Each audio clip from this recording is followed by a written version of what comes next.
certainly lived a great life, and I think that just the reflection of the love in this room just indicates what a powerful person he was. And thank you all for being here. We're going to take a walk through his life and remember Steve. We're going to start with his son, Jubal. Jubilee Young, everybody. Come on up here.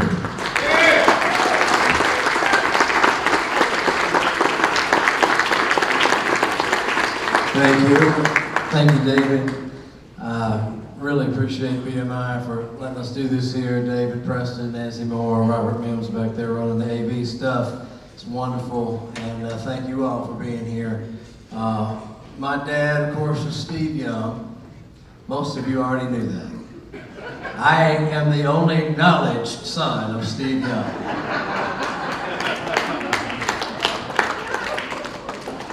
Drop the mic.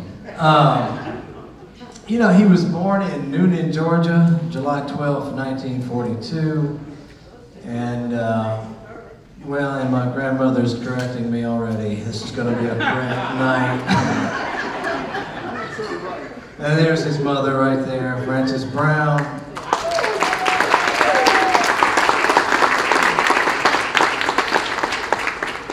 And, you know, I don't think Steve really belonged down there. Somehow he never quite felt part of, you know.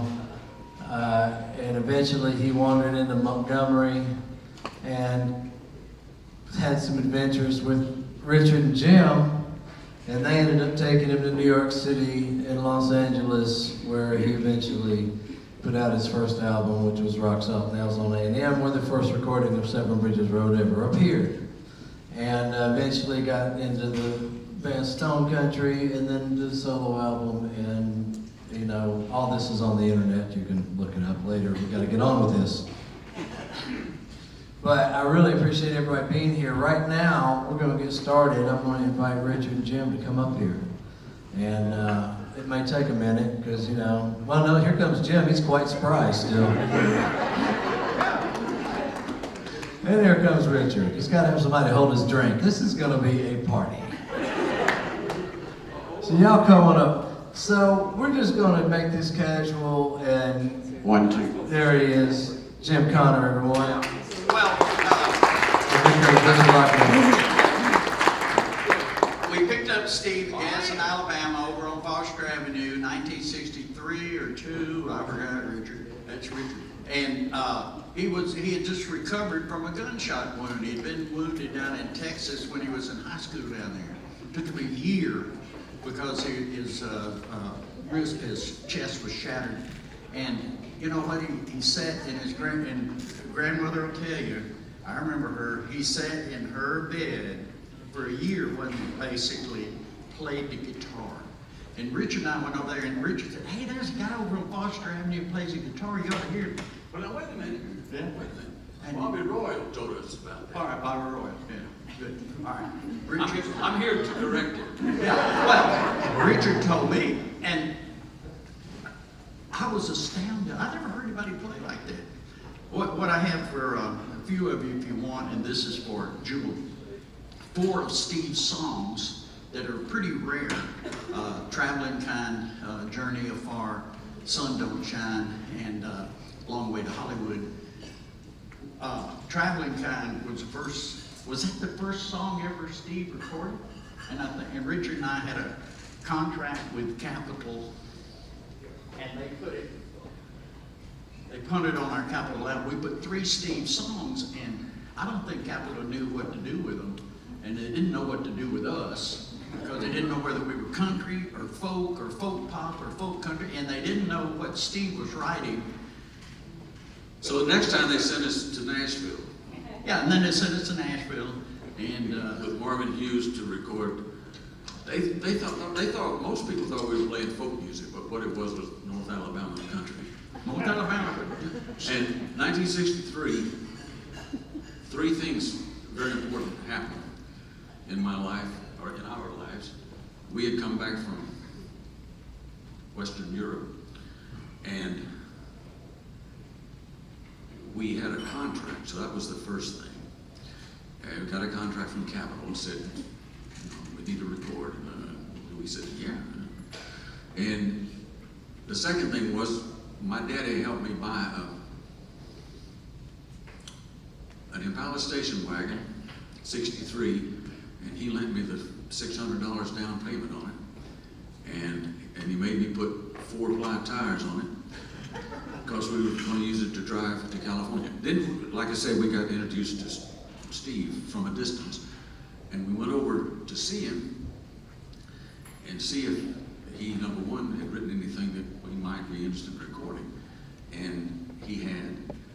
Now, I'm not saying that he lived in his grandma's garage, but there was a bed, a guitar, and a black Stetson. So I figured he was living there. You know? That's right.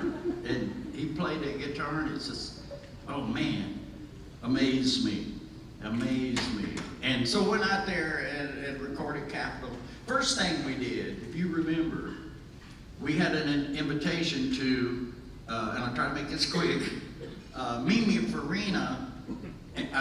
Baez and Richard Farina's wedding. You know, everybody remember that? And Farina was a good friend of ours, and he had written album notes to our album we had made in Europe, in England, and we got to know him touring around, and he divorced Carolyn Hester and was in love with Mimi, and he said, come to our wedding in California. And it just so happened we picked up Steve and thought, hey, the wedding's next week. So Richard would drive 20 hours, take 2 hours. Especially to get to a good cold beer. And he'd let me drive 2 hours while he slept. And he'd wake up and drive 20 more hours. I couldn't do that. And we got to Northern California and go in to Mimi Farina and Richard's wedding reception at Joan Baez's mother's house. And Joan had known me at Harvard when I was up there in the Charles River Valley Boys, and she didn't like me because I flirted with her too much. And my wife's here, but she knows, okay, I used to flirt. I'm married now to. Well, it's a long time ago, Jim. I didn't know Joan was. Well, now wait a minute. Watch it. You know? What he's trying to say is, Steve played and LGBT. and we were picking and grinning and having a good time, and she sort of put us down because we all had Southern accents, and we were playing Southern country music. And then 40 years later, she records Seven Bridges Road. Well, Steve was with us, see? And Steve's standing there, and Joan knew me from the Charles River Valley Boys, didn't like me when she was at Boston College. And she was doing stuff all around Harvard Square in Boston, playing all the little clubs, you know, and the coffee houses. And everybody in my group, there are 5 guys from Harvard and MIT, we're all flirting with Joan, and she kept putting us off, and we didn't know why. We thought, she's so cute. Well, anyway, she comes up to me and says, and this is at the wedding reception, she saw me and wondered what I'm doing there. She didn't know Richard Farina had invited Richard and I and Steve to come to the wedding. And so she said, how did you get here? Looking at me. And Steve said, he volunteered to sit, and I was all bumfuzzled. Here was Joan Baez jumping on me, and Steve said, in a station wagon. And she said, Yeah. Anyway, I was thinking, but we drove into Capitol parking lot, and I heard my Chevrolet say, shoo. Because we had hit LA at 4 o'clock in the afternoon on a busy day. And so we recorded there, and Steve always had a good sense of humor, but you had to watch it. We went to, after we recorded, we made Steve the leader of the group. So he made twice as much money on our record as we did. And so we all wanted to go to Mexico. Well, I said, so we went to Mexico. And we got out, and Steve had, of course he had a little money, and we had a little money, so we went down to Mexico in my 63 Impala. And we had a good time, except we were in a basement, and we were drinking a little bit. I don't remember if Jim was drinking or not. I don't think he was, but anyway, he was down there. I was a teetotaler, a little bit. A little bit, but he and Steve sort of figured there was a waitress and a couple, and I said, now guys, I wouldn't stay down here because I think that waitress likes the drummer. And so I told him, I said, be careful. So I went on back upstairs into a street bar and had a nice friendly little girl.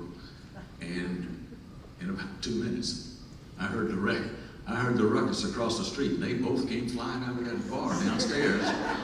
And I said, okay. And then I messed around and got run into by a fellow who figured he'd only done $20 worth of damage to my Chevy. But the big thing was about Steve was we were coming out of Mexico.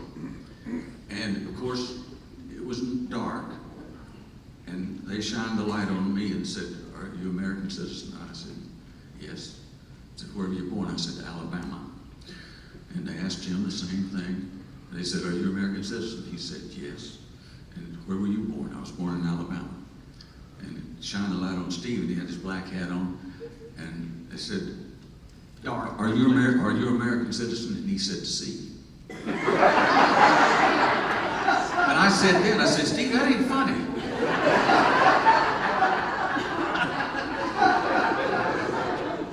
Can I say something serious?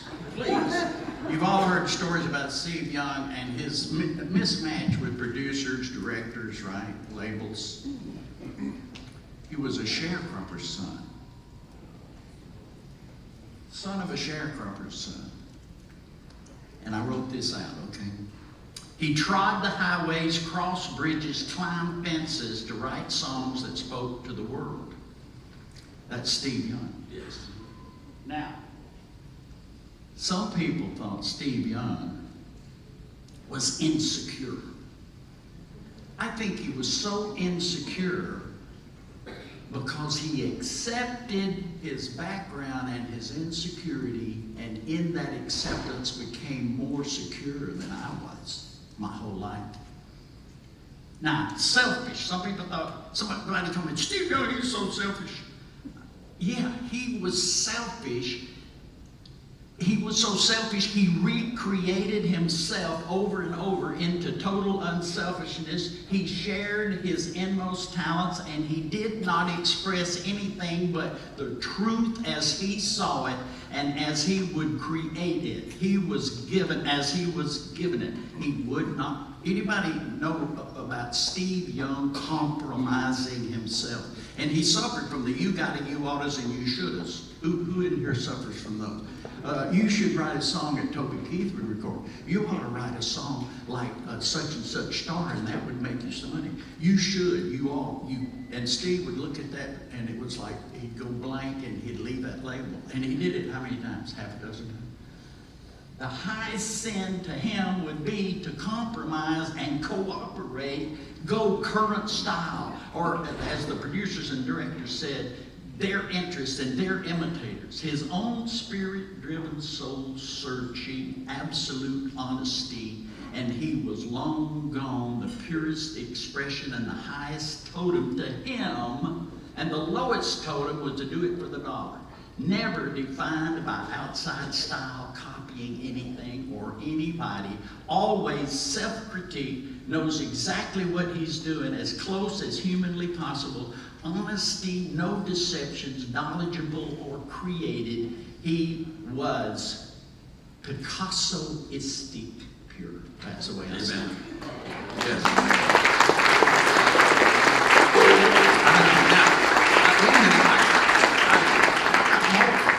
Do I have enough time to tell another story?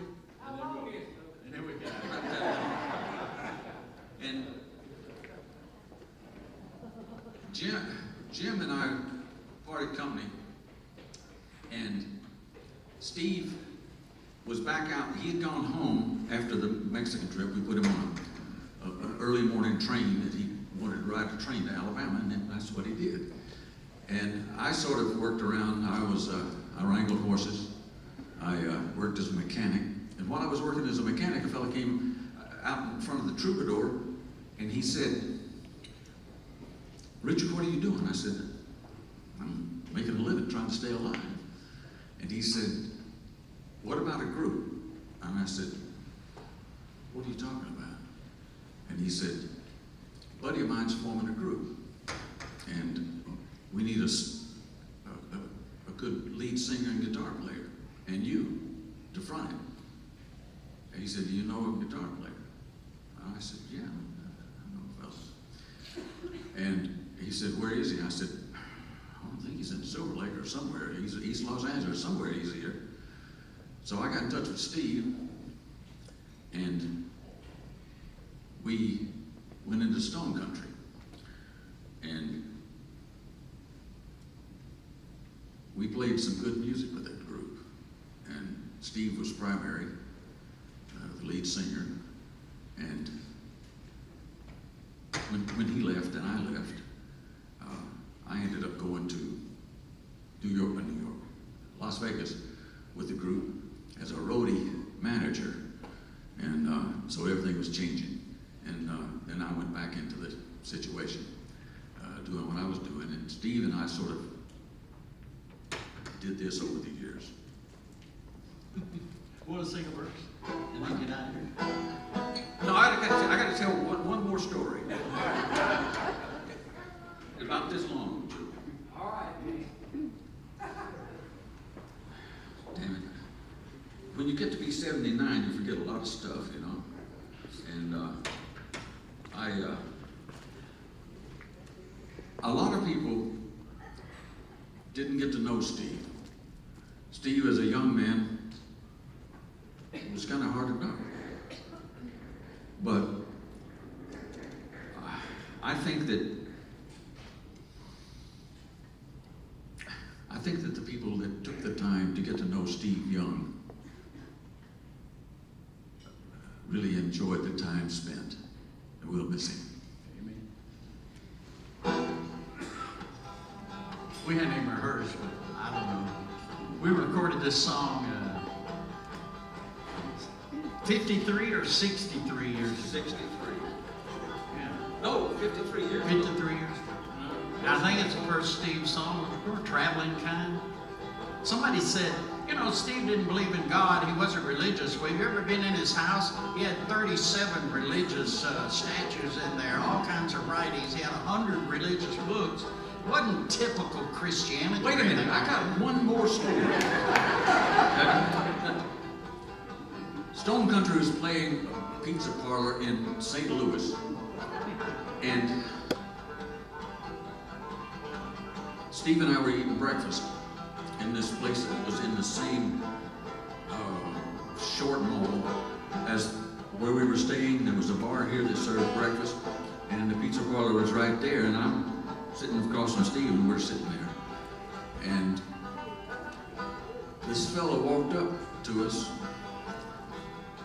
and he said, "Hey, Steve." And Steve said, "Hi." And I said, "Hi." And Steve said, "Richard, this is my dad." And I said, "Mr. Young, you want to sit down?" He said, "No, I just saying hi to Steve." And he walked away. And then I said to Steve, "Steve, how long has it been since you saw your dad?" He said, "About 8 years." And we never discussed his father again, but like I said earlier, if you took the time to know him, you were glad of it.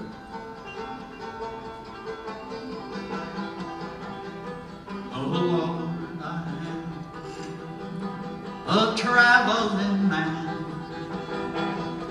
and my daddy, oh, so was he. And every day when the sun goes down, oh my Lord, I gotta be free. Listen to the sound of falling rain. Listen to the waves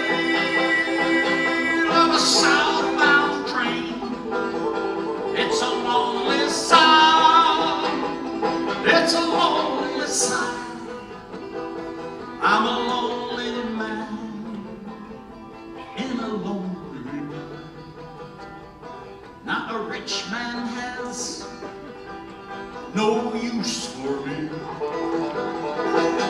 nor have I any use for he. He'll judge a man by the clothes he wears. I judge a man by the burdens he bears. Ha ha, rich man, the laughs on you.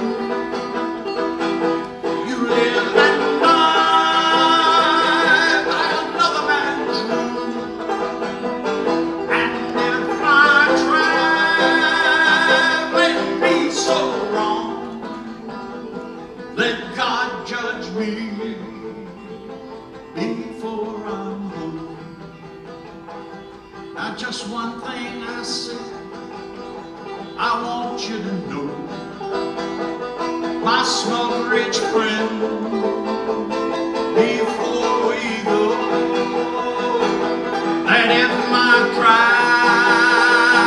traveling be so wrong, let God judge me when I get home. Don't play with your houses of white and wood, and live your life like you think you should. And with my traveling be so wrong, let God judge me when I get home. God judge me when I get home. Let God judge me. Okay, Steve, God's gonna judge you. I think you're gonna pass, buddy.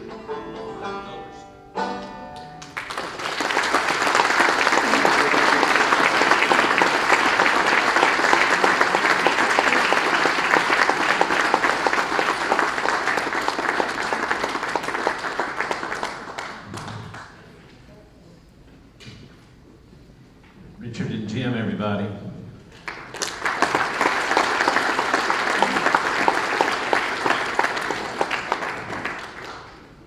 Kim Young. Kim, come on up here and honor your brother through song, everybody. Kim Young.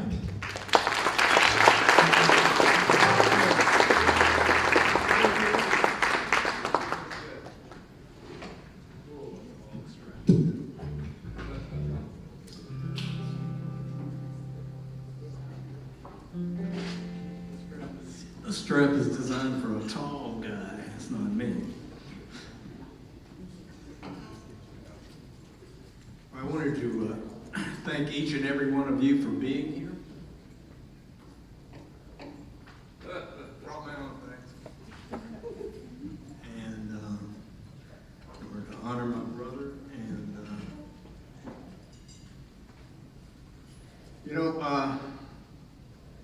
Steve was, when he was a young man and growing up in Alabama, we spent a lot of time in Georgia, and of course where he was born. But my grandparents lived in Georgia, and they had a house in Gadsden, and we spent a lot of time between those two places. And one thing that had a big influence on Steve when he was a young guy, and he spoke of this, and some of you probably have heard some of that, is he talked about street singers. And he was always very impressed with these guys, hanging out on the streets, playing music, and he was totally fascinated with the guitars from the time he was just a little bitty guy. And anytime he saw street singers and stuff, he was very impressed and paid great attention to those guys. And then, and this song that I'm going to do speaks of that. And it also talks about the old Greyhound and traveling buses. And one thing that we did when we were very young was he and I would travel on the Greyhound between my mom's house and our grandparents' house. You know, and back then it was cool. You know, you could put two kids on the bus and send them somewhere. It was all right. You know. And I remember that being a great adventure, being a little guy. And Steve was 6 years older than me. So he was, I was the little guy he was taking care of on the strip. And you know, I would kind of get talking to these guys. I remember getting in this conversation, sitting with this guy on the bus, and he was about half drunk and nipping on a bottle. And Steve kind of rescued me from some of these situations. Said, you know, I need to come back and sit with him. So, but anyway, you know, I remember distinctly and fondly those trips with him on the Greyhound. And so, this song is about kind of a takeoff on the street singer thing. It's called the Ragtime Blues Guitar.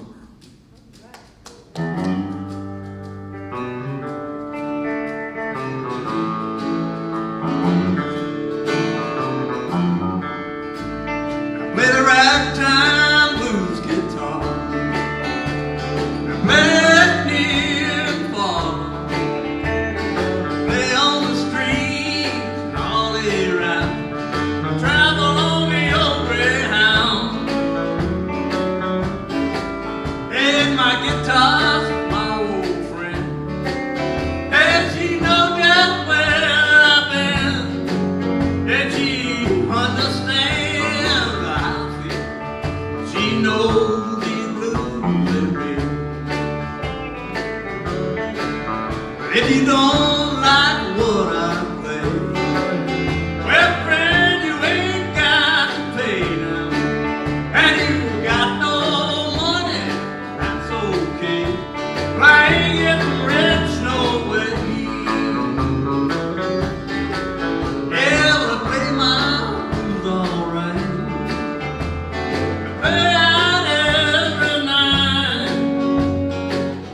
But if you want us to, I will play these blues for you.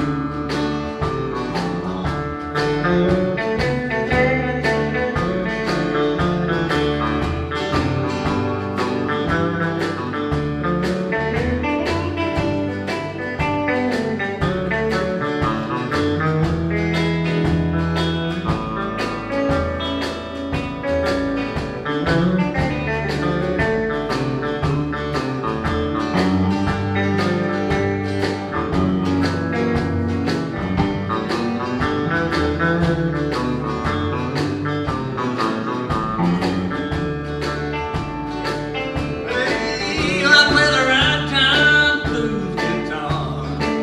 I face that old wind and rain. Yeah, now there's a lot of things that I've been through. That's why I can sing these old blues. Yeah, but I ain't passing laws against my kind. Old street singers is blind. The ordinance I refuse. I've got a right to sing these blues. Hey, the ordinance I refuse. I got a right to sing these blues.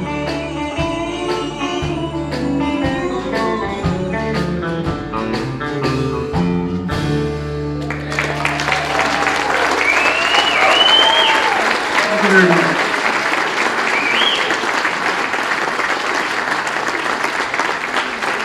Well, I'll tell you, when he was a little boy, when he was about 3 years old, he would ride a tricycle up and down the sidewalk, and he would sing, "If I had a nickel, I know what I would do. Buy it all in candy and give it all to you, because that's how much I love you." He always was a singer when he was a little bitty kid. Then as he got bigger, he done a lot of other things. He played a lot with a little boy named Donnie. They played the Cowboy and Indians when he was growing up, and that seemed to be his favorite game for a long time. And so he grew out of that. Well, he bought himself a guitar, sold garden seeds and bought him a guitar. And when I saw that he was really interested, I bought him a Gibson. I bought him a good guitar. And from that, he always made music. He made music nearly all his life. He'd go. I guess he's been about all over the world, and it's way some places that I never heard of. and he played a lot of music, and he loved it. And he wrote a lot of songs, and one got in the top 10. The one that got in the top 10 was called Seven Bridges Road. It's all about a road in Montgomery. He lived in Montgomery a while. That road had 7 bridges, but now it's been reconstructed, but then it did. And he would play a lot of his music in Montgomery. He grew up, and we've been all over the world. He's been far and near. But he got shot one time when he was 18 years old. He was sitting in a car waiting on some more boys to go in a house, and he didn't want to go, and he waited, and these 2 guys come up, and he said, well, I ain't got no money because I've been out and spent it all. So they took his watch. He said, well, if you don't mind, I'd like to have that watch back because my daddy gave it to me. They throwed it back at him. They said, well, let's shoot him anyway and show him we mean business. And they pulled the trigger, and they missed his heart about a half an inch. And that bullet went under his spine. And about a week later, they lanced it over here on this side, and it come out where they lanced it, that big bullet. They couldn't even find it that night. And he was like he was dead, because I sat in the hospital about 3 days and nights. I didn't leave it. They brought me something to eat from the kitchen, because if he hadn't been young, he would have died. His heart quit beating on the operating table. So they had to leave it alone, because he couldn't stand no more. But he always had a way of getting whatever he wanted, like he sold those garden seeds and got that guitar. But when I bought him a good one, that was what he wanted anyway, a good guitar. Well, he didn't say that, but he was interested in playing and singing. He always wanting to do that. So I just kind of played it by ear, and I waited till I knew that's what he wanted. Then I bought him that Gibson. Yeah, the Eagles did it, and he got royalties off of that for a long time. I guess he was still drawing royalties when he died. He recorded a lot of songs. I mean, he made up a lot of songs. One he always played that I liked, and it was called the Eagle and the Swan, I think it was. River and the Swan. That was a real popular song too. I know everybody liked his songs. He played a lot in Gadsden. That's where he used to live with my mother in Gadsden, Alabama. And he would write a lot of songs even when he was small, but not before he got real famous. He would write songs, and he made all A's in school. Even when he got shot, he got his lessons and still made A honor roll. He would go to school, Disque in Gadsden, and he would come home and sing and write songs and play music. He always wanted that guitar. He loved that Gibson. Well, he had a music store in California. He owned a music store, so he collected a lot of those famous guitars. So he was a Gibson man. Yeah. So I guess now Jubal's got his guitars now because he had a lot good many of good guitars, because he got choice of what he wanted, because a lot of people would sell them, when he had that music store. I don't know, he seemed like that was what he always wanted to be. That's all he ever done was sing, make appearances and sing songs and record songs, and just he wrote so many. I can't even begin to tell you how many, because I really don't know. He went to Disque High in Gadsden, but we moved to Texas, and that's where he graduated from, in Beaumont, Texas. And when they shot him, and we lived in Beaumont, and we had to go down to Port Arthur, we heard he was shot, and Lord, that scared me to death. And of all time, our car wouldn't start. We had to borrow the neighbor's car to go to Port Arthur. Port Arthur was about 25 miles from Beaumont. Security! Hey, Jubal! What? I can introduce you. Hey, you want to? I'm sure David would like the break. You want to introduce me? Come on. Come on. Come introduce me. This is my friend Trevor Bates. We went to high school together.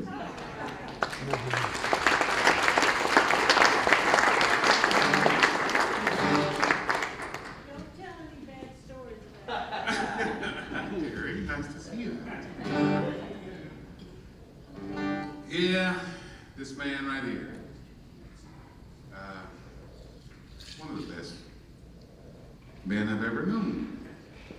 And I'm the biggest fan of his music, and he knows that. But we played in a band together in high school. And we actually recorded an album, and this was so huge to me as a kid. And we did it at Steve's place. And Howard Shore? Something like that. It was biggest thing ever, you know, to me. And I had followed Matt. Oh, he used to be called Matt, in case you didn't know that. And it was the biggest thing ever to me, and I enjoyed it so much. And I followed his career for years, and there's no better, in my opinion, better songwriter that I've ever heard. And this is what Steve produced for you guys, and this is what I love. Ladies and gentlemen, Mr. Jubal.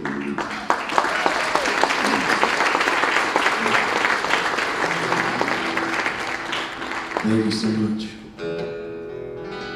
I'm riding down by your shack today.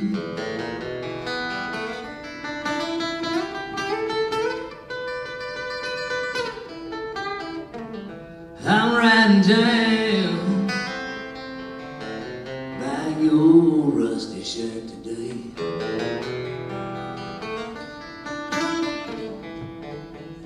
Riding on down the Alabama highway. I'm riding down by your shack today.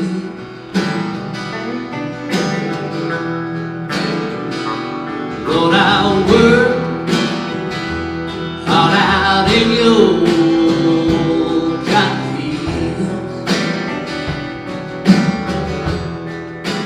Lord, I'll work all out in your cotton fields. Work so hard, you know I thought it wasn't real. Lord, I work all out in your cotton field.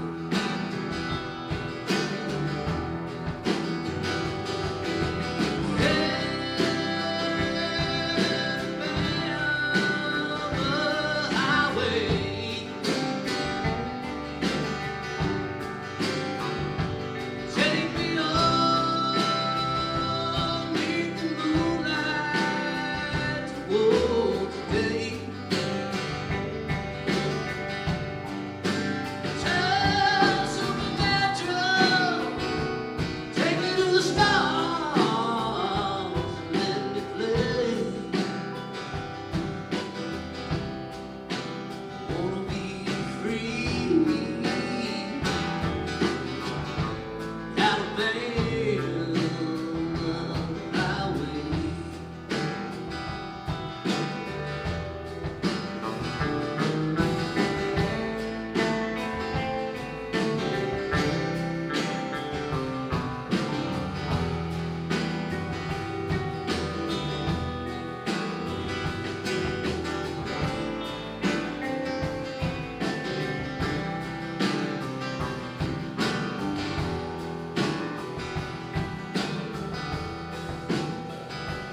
Well, I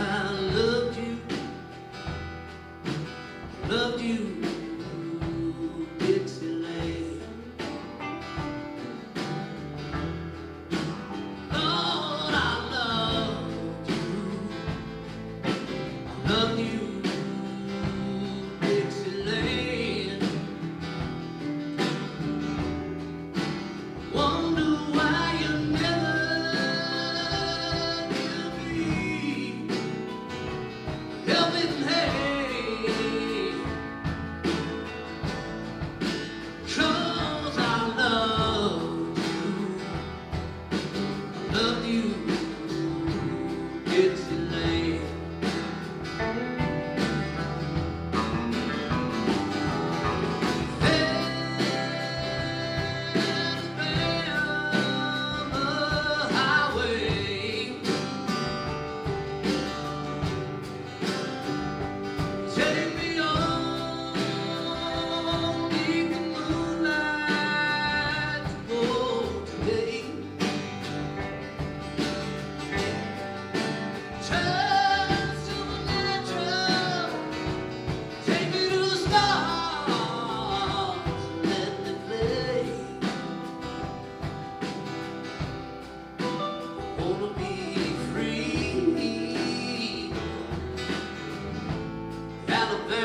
And now a sideways Steve-O. I'm Steve Earle, and this is a Holiday Inn in West Virginia. I met Steve Young the first week I was in Nashville, and he was my teacher. He was the best guitar player among all of us, the best singer of all of us that sat around those tables when I first got to town.